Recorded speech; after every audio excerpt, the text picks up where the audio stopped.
Two names on the board are big name players. You might not steal them away. Well, you might, because people are literally in the comments of my last BTJ video making me talk about them again, because my own community even has just trickling amounts of people just coming in and saying, but I think, but what if, Smitty, I don't know. And so clearly the doubt is real. The doubt is real. People are coming up with excuses as to why Brian Thomas Jr. is going to continue to struggle. Well, that makes him on the list again. That puts him right here at the forefront. Bucky Irving, he may not have dropped a dud in week 1, but his touchdown salvaged, and people were really worried about his production. They're worried about not having Liam Cohen in this offense. They're worried about Tristan Wirfs, we got great news on him potentially coming back really, really soon. So Irvin is somebody you can still buy lower than you should be able to, but these are two big names. You might not steal them away in every one of your leagues. The world does not revolve around your league, but the majority of league mates out there and people in comments are proving that these two are very undervalued. Hampton, Hendy, Harvey, doing it live. The Fantasy Football Show begins right now. From the FantasyFootballShow.com studios, it's the Fantasy Football Show. Monday through Friday, 8 p.m. Eastern. Smitty is also live whenever news breaks. So again, you're not stealing away BTJ, but in my last video, at least not everywhere, but in my last video, there's comment after comment. Yeah, some positive ones, but maybe one every 4 was still casting doubt. Like, but Smitty, you said Ricky Pearsall, dismissing Ricky Pearsall. Mac Jones is the one that made BTJ, and now he's throwing to Ricky Pearsall. I don't think people understand what in the hell is going on here. BTJ is on a whole nother level, an entire universe separate from where Ricky Pearsall is. I don't understand why this is even a debate. Okay, so where's the Ricky Pearsall and BTJ conversation deriving from? Because I'm getting questions about, do I start Ricky Pearsall or BTJ this week? I'm getting massive amounts of questions like that. And that tells me that he's vulnerable to the owners that own him right now on a grand scale. Not everywhere, not in your specific league every single time, but on a grand scale. And the fact that I called that out in my last video and people defended Ricky Pearsall over BTJ, not just one person, this tells me that yes, what I'm saying is true. You can go get BTJ regardless of Ricky Pearsall. Compartmentalize that. I'm not saying Ricky's a bad play this week, but the fact that we're having this conversation proves how doubted and misplaced the doubt is about BTJ. Go get him now. Throw offers at people. I have people in the chat saying, would you give up Swift and Pearsall? Would you give up DJ Moore and another scrub? They're backup tight ends. Smitty, should I give up Pitts and DJ Moore? What are we doing here? We're 1 week in. This guy was drafted 9, 10, 11, 12 overall. What are we really doing here right now in fantasy football? If we're allowing 1 week to dictate that this man's no longer worth your top 9, 10, 11, 12 overall pick. If you drafted him and you don't have the conviction to weather through one game, you don't deserve to have him. Now, Bucky Irving is without the best offensive lineman in the National Football League, but maybe not for long. He's going to get him back really, really soon. Tristan Wirfs is at practice right now, but he's probably expect him not to play week 2, but we're looking real hopeful for week 3 and beyond. And this is a guy that everybody expected to miss 4 weeks, go on the PUP to start the year. No, he'll be back. And so this will be great news for the rushing attack end, Bucky Irving. But right now, regardless, Bucky Irving's a good buy low because people are fickle. Just like they're fickle on BTJ. They draft BTJ at freaking 9 overall, and after 1 week, they're ready to write the man off. Well, not this man.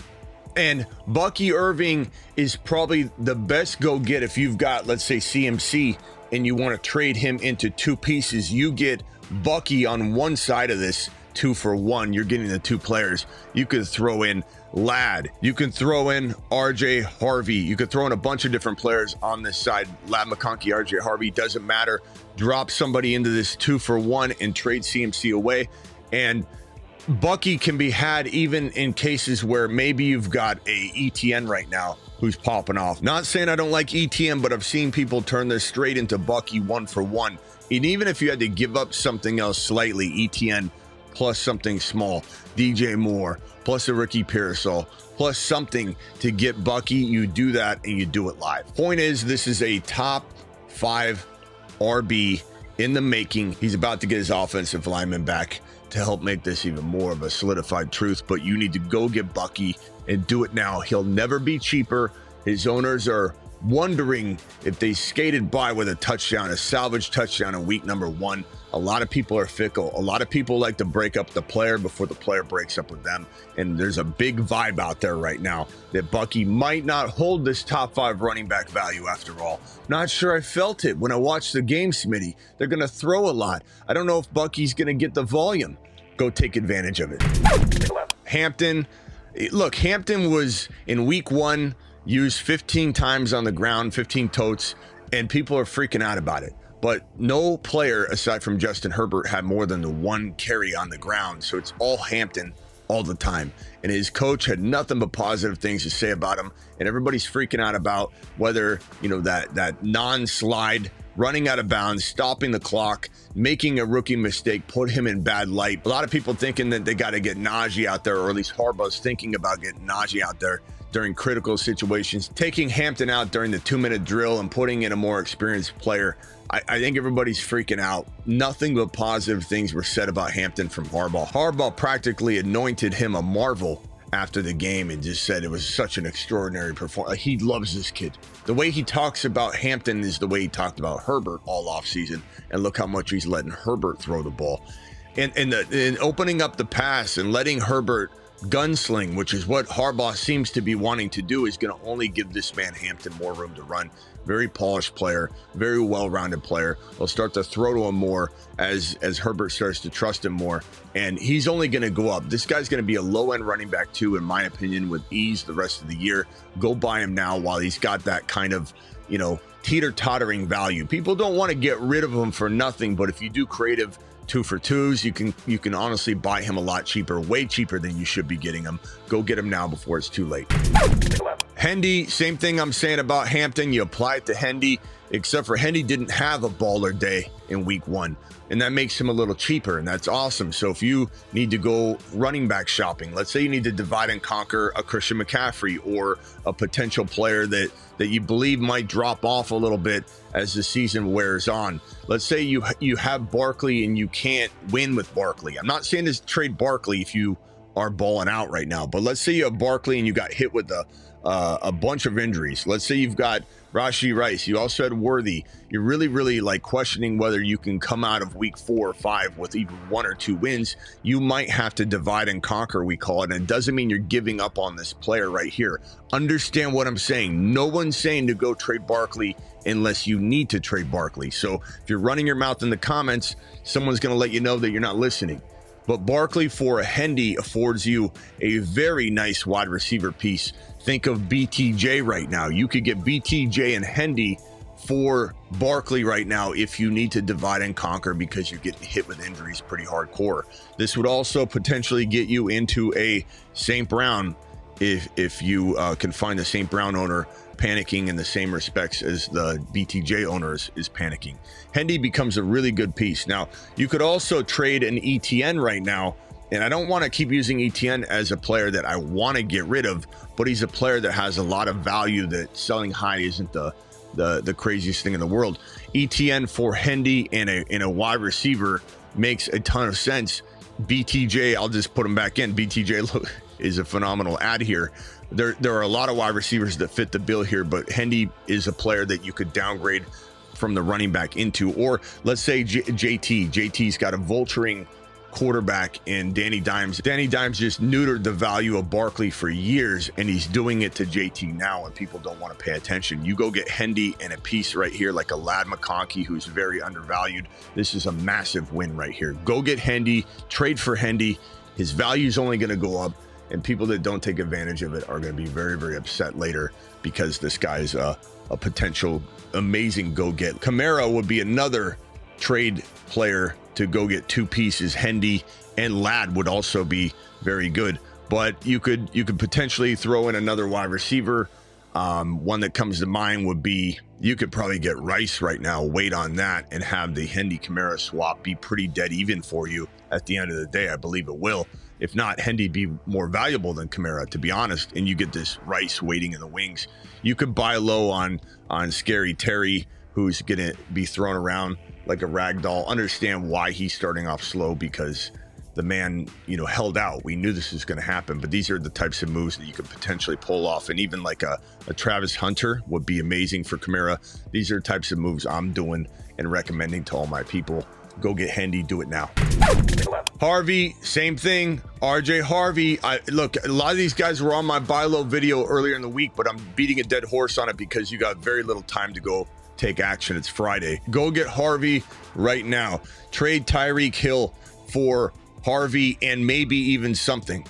Go trade a player like Ricky Pearsall. I am not saying I don't like Ricky Pearsall, but you need to take advantage of the value that he has right now. Go trade away an AJB for a Harvey plus a player. And this might get you a Lad McConkey. This might get you a potential, looking at the wide receivers right now, maybe, probably not a DK, but maybe a DK. Maybe you could get Scary Terry in this one as well. Maybe you could get Rashee Rice in this one as well. It just depends on the AJB owner and what they're thinking. But other running backs, as we talked about with like Kamara, this is a very good move as well. Going and getting that Lad McConkey, going and getting that wide receiver with Harvey. Think of Harvey as a player that might be way better than Kamara, but right now you're taking a little bit of a gamble and expecting that, but you're getting this wide receiver to accommodate that risk. So if for any reason Harvey didn't work out, he became a bum. What happened to JCM last night? The expectation was there. Nothing happened. If that's the way this happens for Harvey, you want this wide receiver like a Lad, like a Scary Terry, to accommodate that risk so that if this doesn't work out and Harvey's nothing, you still have a fighting chance in the trade, and Lad could hang with Kamara all year. That is how you execute beautifully upon a one player traded for two. Go get all these guys before it's too late. Don't forget I'm live Monday through Friday at 8 p.m. Eastern every single Monday through Friday. Don't forget my Patreon. $10 a month, cancel anytime, is the best place for you to go get one-on-one advice from our amazing community 24/7, 365. Don't forget we draft on Underdog. We're going to try and do it every single night here on the channel when we can. $5, play $5, get 50 by using the link that's in the description. The link also, you could just enter code Smitty when it asks you how you heard about us, and you'll get that play $5, get 50. Plus you get a extra bonus pick in your account. So play 5, get 50, draft with us, use code Smitty, link in description. And don't forget to get on over to my thefantasyfootballshow.com, my rankings, bold predictions, year-round fantasy football content site. And again, I'm live Monday through Friday, 8 p.m. Eastern, every single Monday through Friday. Live additionally whenever big news breaks, and live almost every single midnight Eastern. We do it live, in my opinion, more and better than anybody. Deuce.